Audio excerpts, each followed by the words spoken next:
Hello friend, welcome back to my video. आज के इस वीडियो में हम लोग रेलवे एएलपी के टॉप 30 प्रश्न करेंगे। ठीक है, ये आपका आने वाले एग्जाम जैसे ग्रुप डी, एनटीपीसी, टेक्नीशियन के लिए भी काफ़ी ज़्यादा इंपॉर्टेंट है। और ये प्रश्न जो है फिजिक्स से जुड़े हुए हैं और ये आपके एग्जाम के लिए काफ़ी ज़्यादा इंपॉर्टेंट भी हैं। ठीक है, तो वीडियो में आगे बढ़ने से पहले आपको बता दूँ, मैं हूं आलोक कुमार। स्वागत करता हूं आपके अपने चैनल जीके जीएस हरियाणा पे। अगर आपको हमारी वीडियो अच्छी लगी हो तो प्लीज़ वीडियो को लाइक कर दीजिएगा और उसके चैनल को सब्सक्राइब कर लीजिए इसी टाइप के और भी इन्फॉर्मेटिव वीडियो के लिए। तो आगे बढ़ते हैं हम लोग पहले प्रश्न की तरफ। पहला प्रश्न है आज का, एकीकृत परिपथ में प्रयुक्त अर्धचालक चिप निम्न में से किससे बनी होती है? सिलिकॉन, जिरकॉन, कार्बन या इनमें से कोई नहीं? तो याद रखिएगा, जो अर्धचालक चिप होती है वो बनी होती है सिलिकॉन की। ठीक है, ऑप्शन नंबर ए होगा सही। आगे बढ़ते हैं, अगला सवाल है,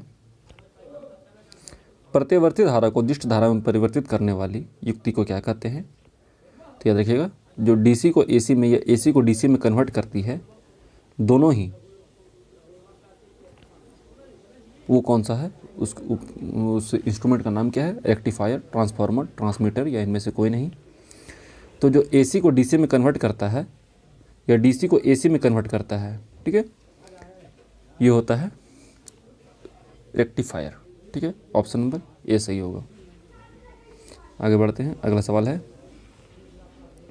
अस्थायी चुंबक बनाए जाते हैं किससे? तांबे से, इस्पात से, नरम लोहे से या ये सभी से? तो जो अस्थायी चुंबक बनाए जाते हैं ये बनाए जाते हैं इस्पात के।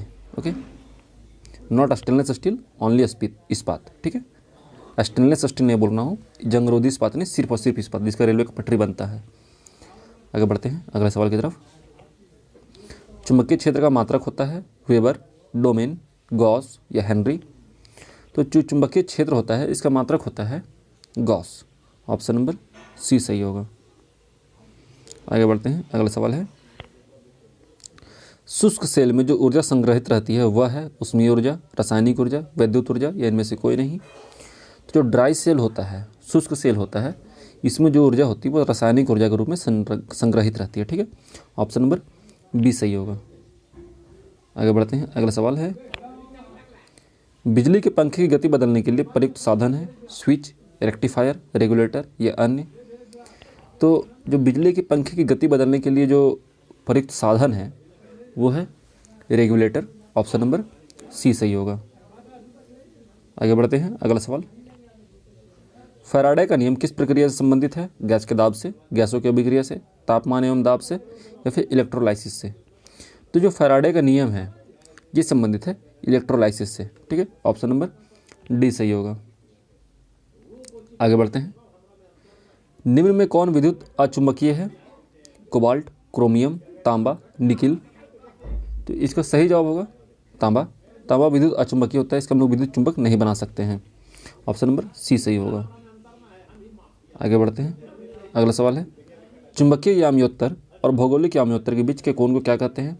चुंबकीय आघूर्ण, चुंबकीय नीति, चुंबकीय दिक्पात या इनमें से कोई नहीं?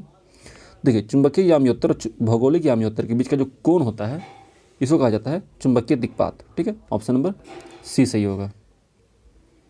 आगे बढ़ते हैं, अगला सवाल है, निम्न में से कौन सा एक प्रकृति में अनुचुंबकीय है? ठीक है, अनुचुंबकीय की बात हो रही है। ऑप्शन हाइड्रोजन, ऑक्सीजन, नाइट्रोजन या लोहा? तो प्रकृति में अनुचुंबकीय की बात हो रही है तो ये है ऑक्सीजन। ठीक है, ऑप्शन नंबर बी।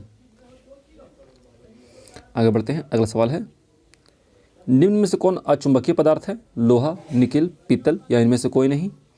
तो अचुंबकीय पदार्थ की बात हो रही है तो यह है पीतल। पीतल एक अचुंबकीय पदार्थ है। ठीक है, ऑप्शन नंबर सी सही होगा। आगे बढ़ते हैं, अगला सवाल है, भौतिकी में चतुर्थ आयाम का परिचय किसने दिया? न्यूटन ने, नील्स बोर ने, आइंस्टीन ने या इनमें से कोई नहीं? देखिए, 4 डायमेंशन या फिर चतुर्थ आयाम का जो परिचय था भौतिकी में, फिजिक्स में, वो दिया गया था आइंस्टीन के द्वारा। ठीक है, ऑप्शन नंबर सी सही होगा, अल्बर्ट आइंस्टीन। आगे बढ़ते हैं, अगला सवाल है, रडार का आविष्कारक कौन था? फ्लेमिंग, रॉबर्ट वाटसन, ऑस्टिन या न्यूटन? याद रखिएगा, रडार का जो आविष्कारक था ये था रॉबर्ट वाटसन। ठीक है, ऑप्शन नंबर बी सही होगा। आगे बढ़ते हैं, अगला सवाल है, पॉजिट्रॉन की खोज किसने की थी? Chadwick, Anderson, Newton, Galileo? तो पॉजिट्रॉन की खोज की थी एंडरसन ने। ठीक है, ऑप्शन नंबर बी सही होगा। आगे बढ़ते हैं, अगला सवाल है चुंबकीय सुई किस तरफ संकेत करती है? उत्तर, आकाश, पूर्व या इनमें से कोई नहीं। तो चुंबकीय सुई होती है ये हमेशा इंडिकेट करती है उत्तर की तरफ। ओके, आगे बढ़ते हैं, अगला सवाल है निम्नलिखित में से कौन सा पदार्थ चुंबकीय पदार्थ है? निकिल, एल्युमिनियम, बिस्मत या ये सभी? तो देखिए यहाँ पे बात हो रही चुंबकीय पदार्थ की, तो ये होगा निकिल, ऑप्शन नंबर ए। आगे बढ़ते हैं, अगला सवाल है विद्युत मोटर किस सिद्धांत के अनुसार कार्य करती है? मोस्ट इंपोर्टेंट क्वेश्चन है एलपी में, फिजिक्स में काफ़ी ज़्यादा पूछा जाता है इस तरह का क्वेश्चन। विद्युत मोटर किस सिद्धांत पर कार्य करती है? ओम का नियम, लेंज का नियम, फैराडे नियम या इनमें से कोई नहीं। तो जो विद्युत मोटर कार्यकारी है प्रणाली ये फैराडे के नियम पर काम करता है। ठीक है, ऑप्शन नंबर सी सही होगा। आगे बढ़ते हैं, अगला सवाल है विद्युत चुंबक बनाने के लिए सामान्यतः किस धातु का प्रयोग किया जाता है? तांबा, कोबाल्ट, लोहा या कोई नहीं। तो विद्युत चुंबक बनाने की बात हो रही है तो यहाँ पर हमेशा लोहा का उपयोग किया जाता है। ठीक है, क्योंकि ये सस्ता भी है और टिकाऊ भी होता है और आसानी से विद्युत चुंबक में कन्वर्ट भी हो जाता है। ओके, आगे बढ़ते हैं, अगला सवाल है निम्नलिखित में से कौन सा धातु अर्धचालक की तरह ट्रांजिस्टर में प्रयोग होती है? चांदी, ग्रेफाइट, जर्मेनियम या ये सभी? तो बात हो रही है अर्धचालक की तरह ट्रांजिस्टर में, तो ये होगा जर्मेनियम। ठीक है, ऑप्शन नंबर सी सही होगा। आगे बढ़ते हैं, अगला सवाल है नाभिकीय रिएक्टर में भारी जल का प्रयोग किस रूप में किया जाता है? शीतलक, नियंत्रक, मंदक या प्रेरक्षक? तो नाभिकीय रिएक्टर में जो न्यूक्लियर रिएक्टर होता है उसमें भारी जल यानी कि D2O, भारी जल का फॉर्मूला क्या होता है? D2O, डिटोरियम ऑक्साइड, इसका उपयोग किया जाता है। पर किस तौर पर? ठीक है, तो इसका सही जवाब होगा मंदक के लिए, मंदक के तौर पर। ठीक है, ऑप्शन नंबर सी, रिएक्शन को स्लो करने के लिए इसका उपयोग किया जाता है। आगे बढ़ते हैं, अगला सवाल है कुलीज नलिका का प्रयोग क्या उत्पन्न करने के लिए किया जाता है? सूक्ष्म तरंगे, रेडियो तरंगे, एक्स किरणें या इनमें से कोई नहीं। याद रखिएगा जो कुलीज की नलिका होती है इसका प्रयोग किया जाता है एक्स किरणें उत्पन्न करने के लिए। ठीक है, ऑप्शन नंबर सी सही होगा।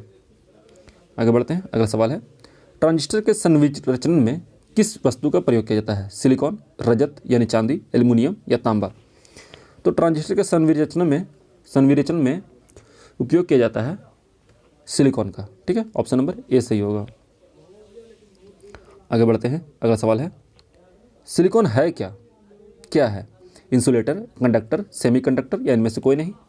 याद रखिएगा सिलिकॉन जो है वो एक टाइप का सेमीकंडक्टर है। ठीक है, ऑप्शन नंबर सी सही होगा। आगे बढ़ते हैं, अगला सवाल है एक्स किरणें किसको पार नहीं कर सकती है? एक्सरे किरणें, त्वचा, अस्थि, मांस या लकड़ी?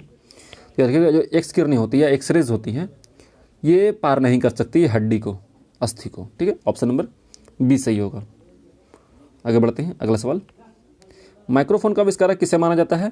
Stephen Hawking, Galileo, Graham Bell या इनमें से कोई नहीं। तो याद रखिएगा माइक्रोफोन का जो आविष्कारक है ये माना जाता है ग्राहम बेल को। ठीक है, ऑप्शन नंबर सी। आगे बढ़ते हैं, अगला सवाल है टेलीविजन का आविष्कारक किसने किया था? J.L. Baird, Johnson, Galileo, Stephen Hawkins. तो टेलीविजन का आविष्कारक माना जाता है J.L. वेयर्ड को। ठीक है, ऑप्शन नंबर ए सही होगा। अगला सवाल है टेलीस्कोप का आविष्कारक किसे माना जाता है? जॉनसन, रदरफोर्ड, गैलीलियो या न्यूटन? तो जो टेलीस्कोप का आविष्कारक है ये माना जाता है गैलीलियो को। ठीक है, ऑप्शन नंबर सी सही होगा। यहाँ पे याद रखिएगा टेलीस्कोप की बात हो रही है ना कि दूरबीन की, दूरबीन का आविष्कारक कोई और है। आगे बढ़ते हैं, अगला सवाल है गुरुत्वाकर्षण नियमों के आविष्कारक किसे माना जाता है? Newton, Niels Bohr, Rutherford, J.L. Weird. तो जो गुरुत्वाकर्षण के नियम दिए गए थे ये दिए गए हैं न्यूटन के द्वारा, सर आइजैक न्यूटन। ओके, आगे बढ़ते हैं, अगला सवाल है एक जूल में कितनी कैलोरी होती हैं? 0.25, 0.41, 0.24 या फिर 0.76। तो एक जूल में कैलोरी की बात हो रही है तो ये होते हैं 0.24। आगे बढ़ते हैं, अगला सवाल और आज का आखिरी सवाल ऐसा वह कौन सा उपकरण है जिसमें समुद्र की गहराई को मापने के लिए ध्वनि तरंगों का प्रयोग किया जाता है? सोनार, अल्टीमीटर, रडार या इनमें से कोई नहीं। तो समुद्र की गहराई नापने के लिए जो ध्वनि तरंग का उपयोग करते हैं वो उपयोग करने के लिए जो उपकरण उपयोग किया जाता है, ठीक है, वो है सोनार। ठीक है, ऑप्शन नंबर ए सही होगा। तो आज के वीडियो में इतने फ्रेंड, हम लोगों ने लगभग 30 प्रश्नों किया है, 30+ प्रश्न होंगे। तो उम्मीद है वीडियो आपको अच्छा लगा होगा। मिलते हैं नेक्स्ट वीडियो में। अगर वीडियो अच्छा लगा तो वीडियो को लाइक कर दीजिए और चैनल को सब्सक्राइब कर इसी टाइप का और भी वीडियो के लिए जो कि हमारे चैनल पर अपलोड लगातार होते रहेंगे आपके लिए। मिलते हैं नेक्स्ट वीडियो में। तो जय हिंद, जय भारत, अपना ख्याल रखिएगा and finally thanks for watching.